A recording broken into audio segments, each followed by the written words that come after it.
O mga Lods, nandito uli ako sa South Supermarket. Eto, pinapakita ko lang naman, konting shopping naman, wala na kami makain eh. Ubos na, gutom na, kaya ito na naman. Eto, nandito ako sa canned goods. Yan, bibili na sardinas, meatloaf para sa mga bata. Eto, nasa kapihan. Medyo wala ng coffee creamer eh. Parang pamisa-misan ma-enjoy naman ng coffee. Dito naman, eto naman ang mga oil. Kailangan din sa panluto. Ayan, bibili na. O yan, tapos na ako. Nandito na ngayon ako sa counter. Yan na pala ang itsura ng counter ng South Supermarket. Tignan mo, oh.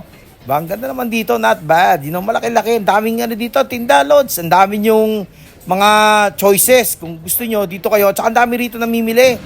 Ito naman, yung buko twist.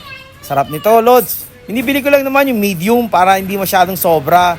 Ang sarap niya, ang tamis, talagang pambato. Iba talaga tong buko twist na to. Kaya sabi ko sa sarili ko, kukuhaan ko rin instead of, passing by lang naman. Ayan, pinapakita ko. Worth it naman siya, Lods. Kung pupunta kayo dito at gusto nyo tumikim ng buko twist, guarantee yan, mga Lods. All to the good, man. You heard that from me, okay? So ito, paalis na ako. Ayan, no?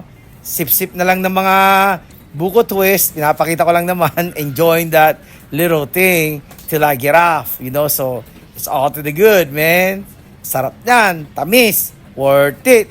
Nakalimutan ko na kasi kung magkano ang halaga niya eh, pero palagi ito binibili. I think if I'm not mistaken, about 70 pesos, but don't count on it, okay? I think 70 to 80 for medium size. So yan, nasa labas na ako mga Lods. So pinapakita ko naman yung sa labas. Ito ang itsura dito sa labas naman ng South Supermarket. O sige mga Lods, see ya!